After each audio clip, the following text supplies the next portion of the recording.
Olá, você está aqui no programa Claramente na TV Novo Tempo e hoje vamos ter uma conversa sobre um assunto que fala o que é o sofrimento emocional, como é que se desenvolve o sofrimento emocional e algumas ideias do que você pode ir fazendo para obter alívio, obter uma reestruturação na sua forma de pensar, uma reestruturação, quem sabe, nas defesas que não mais ajudam e atrapalham. Então, é importante que você assista esse programa e os outros, porque a missão do Claramente é esta, é passar para você informações científicas que possam ajudar você ou você ajudar alguém a obter alívio de sofrimentos emocionais que não precisa mais ter. Nós estamos no século XXI e com muita tecnologia. Você está podendo me ver agora, você está podendo ouvir, né, o áudio desse programa. Por quê? Porque sai essa informação eletrônica, vai no satélite, não sei exatamente quais são os rumos, mas vai no transmissor e chega aí no seu aparelho. Você pega seu celular agora e você digita uma mensagem e você manda para uma pessoa que está lá no outro lado do planeta. E ela chega lá em fração de segundos. O que é isso? Isso é tecnologia. Agora, é interessante pensar que apesar de estarmos no século XXI com uma tecnologia fantástica, as pessoas estão ficando deprimidas, angustiadas, as pessoas estão ficando tristes. Por que será isso? Com tanta tecnologia? A Organização Mundial da Saúde já prevê que no ano 2020 a depressão deverá ser a segunda doença do mundo. Como é isso? Não parece um paradoxo? Quanto mais a tecnologia se aprimora e avança, a dor emocional também avança. Então tem algum problema aí. Será que nós estamos perdendo a capacidade de pensar, de raciocinar, de experimentar e expressar emoções de uma maneira saudável? Estamos perdendo isso? O professor Fritjof Capra, um professor de física, de alta física, física quântica, na Universidade da Califórnia em Berkeley, num livro fantástico, um dos que ele escreveu, o livro Ponto de Mutação, ele levanta essa pergunta. Ele analisa a psicologia, o comportamento humano à luz da física quântica. Ele fala assim, será que o aumento da tecnologia vai realmente promover melhor saúde? Não necessariamente, porque, diz ele, o aumento da tecnologia não é igual a melhor saúde. E alto padrão de vida é diferente de boa ou alta qualidade de vida e de saúde. Tem gente que tem um alto padrão de vida e tem depressão e se suicida. Então, pessoas ricas, pessoas famosas, desenvolvem dependência química, dão fim à sua existência. Estamos vendo por que a pessoa sofre emocionalmente. A Organização Mundial da Saúde diz assim, as doenças mentais são doenças crônicas das crianças e adolescentes. Essa frase diz muita coisa. Então, as doenças mentais, elas têm que ver, né, com o que aconteceu de sofrimento lá atrás, na vida da pessoa, ao decorrer da adolescência, lá no início, na sua primeira infância. Por isso que, então, essa autora, inspirada no livro Conselhos aos Pais, Professor Estudante, página 67, ela fala assim, conhecer a nós mesmos é grande ciência. O conhecimento de si mesmo leva à humildade e à confiança em Deus. Então, faz parte da melhora emocional você dar passos para aprender a conhecer melhor você mesmo. Porque cada sintoma que a pessoa tem, seja tristeza, seja um medo excessivo, seja uma ansiedade exagerada, cada sintoma tem uma função, tem uma razão de ser.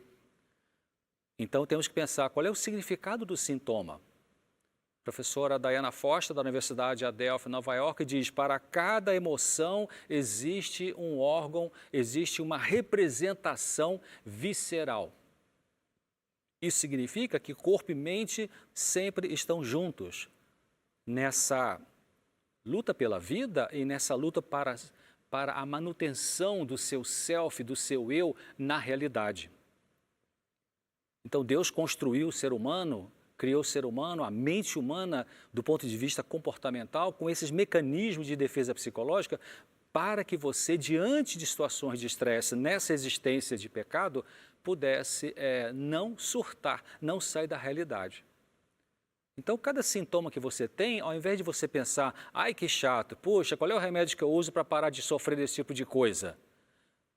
Pare um pouco e comece a pensar: de onde vem esse sintoma? Qual é o nome que eu dou para esse tipo de coisa que eu estou sentindo? É medo? É insegurança? É raiva? É culpa? É vergonha? É tristeza? Primeiro, tente nomear o que é. Você pode ler sobre esse assunto, você pode assistir um vídeo, como você está assistindo agora esse programa informativo, você pode participar de um grupo terapêutico, você pode participar de um grupo de apoio, você pode participar de uma ajuda psicológica profissional ou com um conselheiro, não necessariamente que seja profissional, mas que tenha ética e alguma condição de poder ajudar você, para que você possa ir saindo do sofrimento que você tem e que talvez não precise continuar com ele. Então, um dos grandes passos para a recuperação emocional, né, ou a resolução gradativa, processual de sofrimentos emocionais, tem que ver com isso que essa autora White está dizendo: conhecer a você mesmo. Os seres humanos, então, podem sofrer de maneiras diferentes, tem níveis diferentes de sofrimento mental. Você tem um nível neurótico e quanto mais a pessoa vai regredindo, vai encolhendo, não sabe usar suas defesas comportamentais, tem talvez alterações bioquímicas cerebrais que favorecem isso, tem talvez uma predisposição genética para um determinado transtorno e junto com fatores ambientais, fatores epigenéticos, fatores estressores na família, no trabalho, ele pode não aguentar o tranco e começar a entrar numa regressão importante e entrar num momento na doença psicótica que é como nós chamamos de loucura. Agora, é importante entender que quanto mais a maturidade vai surgindo, o processo da pessoa se tornar mais madura, ela vai dependendo menos de influências neuroquímicas, biológicas, menos o meio ambiente vai perturbar essa pessoa e ela vai podendo crescer e ir resolvendo as suas dores emocionais. A grosso modo, os sofrimentos emocionais das pessoas podem ser ligados a um conflito ali que está sendo vivido naquele momento, ou foi vivido 2 anos atrás, ou uma sequência de conflitos, né, na vida, com o pai, com a mãe, com o namorado, etc. Ou pode ser alguns problemas ligados a um déficit no desenvolvimento. Pessoas que talvez não conseguiram dar bons passos no rumo da maturidade, tendo ficado travadas lá em algum estágio anterior do desenvolvimento emocional na sua infância. O Dr. Scott Peck é um psiquiatra que tem alguns livros interessantes escritos e olha o que ele diz: os sintomas e a doença não são a mesma coisa. A doença existe bem antes dos sintomas. São os sintomas, não a doença, o começo da cura. O fato de serem indesejáveis faz de todos eles, os sintomas são indesejáveis, faz de todos eles mais um fenômeno da graça, um dom de Deus, uma mensagem do inconsciente para, se você quiser, iniciar o autoexame e o restabelecimento. Muito interessante. Essa autora, Ellen White, ela fala assim, a doença é o esforço da natureza para tentar se libertar das consequências da violação das leis da saúde. Então, ele está dizendo isso também. Não se apavore com sintoma. O sintoma está dizendo a você que tem alguma coisa desarranjada, disfuncional, que precisa ser observada. É o que ele fala aqui, o autoexame. Para você, então, reconhecer, tipo, eu preciso mudar essa maneira de eu pensar, eu sou muito pessimista. Eu preciso mudar essa maneira de eu reagir com as pessoas, eu sou uma pessoa muito agressiva. Então, você tem que ser honesto, reconhecer, fazer essa autoanálise e aí tomar a decisão, eu quero mudar ou eu não quero mudar. Muito importante essa frase, esse pensamento também dessa mesma autora, que está no Mente, Caráter, Personalidade, volume 1, página 212, ela diz assim, animai a expressão de amor para com Deus e uns com os outros. A causa de haver tantos homens e mulheres endurecidos no mundo é que a verdadeira afeição tem sido considerada fraqueza, sendo cerceada e reprimida. A parte melhor da natureza dessas pessoas foi sufocada na infância. E a menos que a luz do divino amor lhes abrande o frio egoísmo, para sempre arruinada estará a sua felicidade. O que ela está dizendo aqui? Ela está dizendo que tem pessoas que tiveram uma dificuldade de relacionamento afetivo normal, ou funcional, ou bom na sua infância, que retraíram, ficaram com uma dificuldade de sentir o sentimento, expressar o sentimento, e aí trouxeram isso para a vida adulta e acabou desenvolvendo um tipo de transtorno. É importante a infância, no livro Orientação da Criança, página 193, essa mesma autora diz assim, as lições que a criança aprende durante os primeiros 7 anos de vida têm mais que ver com a formação do seu caráter que tudo que ela aprenda em anos posteriores. Muito interessante porque alguns autores falam disso de maneira diferente, mas alguns falam 7 anos, outros falam 3 anos. Então, quando você veio da sua infância, quando você veio do seu passado, ou quando você vivia lá nessa infância, quando vivia nesse passado da adolescência, o que você fazia com a sua emoção, com o seu pensamento? Você engolia, trancava, reprimia, você botava para fora de maneira, às vezes, controlada? Então, no segundo bloco nós vamos voltar nesse assunto, vamos trazer alguma experiência real, para te ajudar a pensar que passos você pode dar para ir melhorando sua vida emocional. Fica com a gente, até já.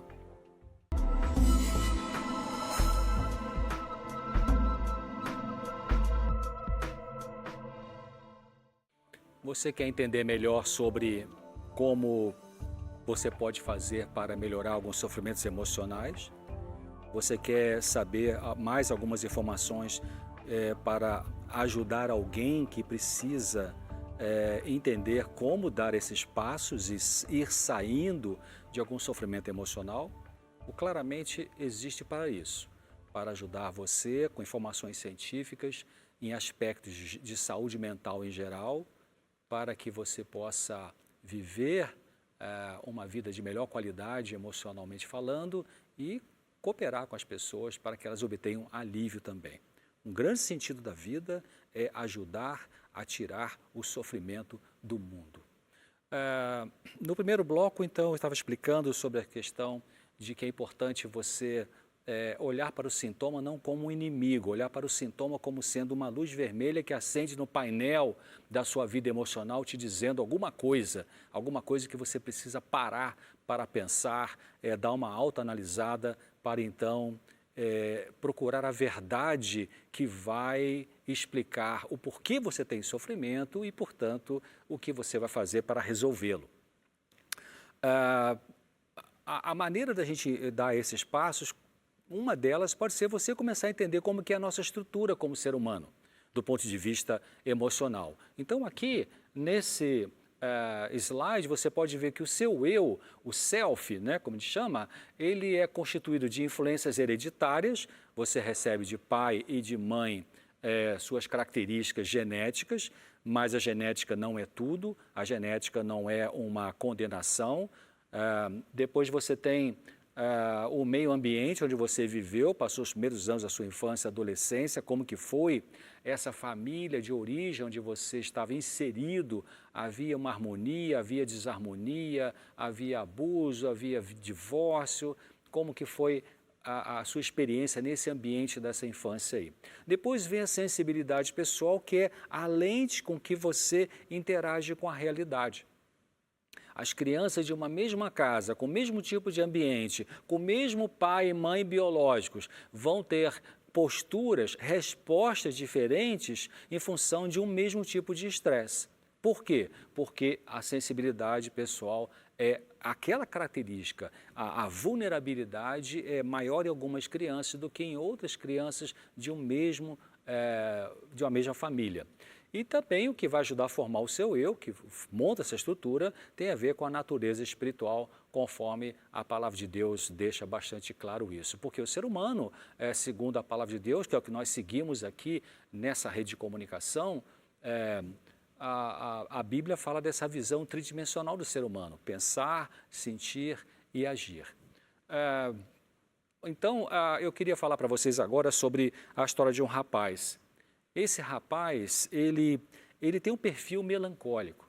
É um rapaz que ele vem a vida toda lutando com uma tendência de ser triste, uma tendência de sempre estar com a predominância de pensamentos negativos, pensamentos pessimistas, pensamentos de que acha que nada vai dar certo. Então, é uma luta constante dele. A mente dele parece que automaticamente já puxa para o negativo. E ele teve vários problemas com o namoro, com o noivado, por conta de ser essa pessoa com uma tendência derrotista. E ele chegou a ter uma namorada que gostava muito dele, mas por causa dessa tendência pessimista, ele não se sentia amado. Então, não se sentir amado é não ser amado. Ele foi aprendendo que uma coisa não tem que estar junto com a outra. Então, para sair dessa posição comportamental de tendência melancólica, uma distimia, uma tristeza crônica, o que esse rapaz pode fazer? O que uma pessoa pode fazer nesse sentido? O que ele começou a fazer foi aprendendo, foram alguns passos. Então, por exemplo, ele precisava admitir que ele tem essa tendência melancólica. Ele começou a perceber isso. Ele começou a verificar que realmente, em qualquer situação social, no trabalho, a tendência da mente dele é não vai dar certo, não vou conseguir. Então, perceber isso. Opa, isso existe em mim. Ele vai vigiar, vai tomar conta agora desse tipo de pensar negativo. Outra coisa é, ao observar que a mente dele, então, tem esse padrão negativo de pensamentos, ele começou a entender de que ele tem, até certo ponto, um controle da qualidade do pensamento que ele vai utilizar. Porque os pensamentos precisam ser treinados, os pensamentos precisam ser cultivados. Não é natural qualquer pessoa ter pensamentos sadios o tempo todo. Nós precisamos lutar por eles. E, nesse caso, esse rapaz precisava começar a travar, puxar o freio de mão da tendência de pensar negativamente e dizer, ei, vou parar com isso, eu não vou permitir que a minha cabeça continue pensando dessa forma negativa, porque quem manda na minha cabeça sou eu. Pode até brincar assim. E aí escolher uma nova forma de pensar, escolher uma cognição saudável. Isso é a mudança que pode ser e deve ser operada para que a pessoa vá saindo dessa postura melancólica na vida. Outra coisa importante ele começou a olhar aquilo que funcionava. Apesar de ser um indivíduo tristonho, ele começou a pensar, mas peraí, eu consigo fazer várias coisas na vida. Então, apesar da melancolia, a mente dele conseguia ainda ter uma relativamente boa resistência e que ele não chegou a ser levado por essa melancolia para uma doença grave, tipo uma depressão grave. Não, ele conseguiu trabalhar, estudar. Uma outra coisa importante é o cultivo da gratidão. Quer dizer, olhar para aquelas coisas que têm funcionado na vida e não só olhar e pensar, puxa, consegui fazer isso, mas que bom que eu consegui fazer isso. Agradecer a Deus, agradecer a um amigo, agradecer até você falar com você mesmo, puxa, que legal, graças a Deus eu consegui, estou conseguindo enfrentar isso, dar passos para resolver essa postura depressiva. É importante também, ele foi verificando de que ele precisava pensar, o que será que eu não tentei ainda fazer para me ajudar? Porque às vezes as pessoas ficam paradas com sofrimento e fica sentada na poltrona de casa, quem sabe ali olhando para a televisão, mas está no mundo da sua dor emocional e o que eu faço, não sei o que eu faço, não toma uma atitude. Então, ele começou a perceber que ele precisava tentar alguma coisa nova da vida, seja participar de um grupo de discussão sobre saúde emocional, seja assistir a um bom programa como esse, seja participar de uma palestra. Então, o que a pessoa não tentou fazer, né? Ou, de repente, até mudar o seu trabalho para um trabalho que vai sentir mais vibração. Também esse rapaz melancólico, ele começou a verificar, porque dentro do pensamento da melancolia, do pensamento de autodepreciação, ele achava, eu acho que eu sou meio que o único do mundo que sofre isso, não tem muita gente que sofre esse tipo de coisa. E ele fez essa pergunta, né, numa consulta. Isso é muito comum, essa pergunta surgir nos pacientes que vão no consultório de psiquiatra ou psicólogo com sofrimento desagradável e pergunta, o senhor já atendeu alguém com esse problema igual o meu? Assim, eu acho que eu sou uma raridade, né, doutor? Né? E a gente vê que não, a gente explica não. Até às vezes eu falo um pouco de epidemiologia, eu falo de estatística, né? De quanto da população apresenta aquele tipo de sofrimento e a pessoa então já começa a se sentir um pouco mais aliviada porque ela vê que ela não é um peixinho fora d'água, que muita gente tem sofrimento como ela está passando. Outra coisa importante para esse rapaz que ele foi aprendendo é o fato de que aquilo que ele expressa, aquilo que você expressa, influi em você, né? Ou seja, aquilo que você mais pensa faz com que o seu sentimento seja por esse lado ou para aquele lado. Você se torna mais parecido com aquilo que você mais contempla e mais pensa. Então, olha como é importante uma análise do conteúdo dos seus pensamentos. Qual é a tendência básica que você tem na sua maneira de pensar? Importante isso, porque se você tem uma tendência sempre pessimista de pensamento, você vai se tornar uma pessoa pessimista. Agora, o contrário também é verdadeiro, porque se você começa a cultivar uma forma amorosa de pensar, uma forma mais misericordiosa de pensar, uma forma mais positiva de pensar, se você fala de fé, se você fala de esperança, se você fala de amor, então você passo a passo, gradativamente, Deus vai transformando você numa pessoa amorosa, numa pessoa fervorosa, numa pessoa esperançosa, porque o pensamento, você entendeu que você é responsável por aquilo que você pensa e que no pensamento melancólico você pode trocar esse pensamento. Eu sei que não é fácil, requer uma luta, mas é possível. Muito importante que ele foi aprendendo também, isso é importante para as pessoas que sofrem com depressão, não focalizar a mente, o foco da sua mente na tristeza ou na angústia até, né? Claro, você vai admitir que tem um sofrimento. Eu estou triste hoje, ainda não entendi muito bem porquê, mas eu vou me concentrar nessa tarefa aqui e assim que puder eu vou pensar o que está acontecendo para ficar tão triste assim. Então isso se chama resiliência, isso se chama inteligência emocional, isso significa que você pode aprender a conviver com uma dor emocional que ainda não foi embora, sem deixar que ela fique tomando conta do seu comportamento e travando a sua vida.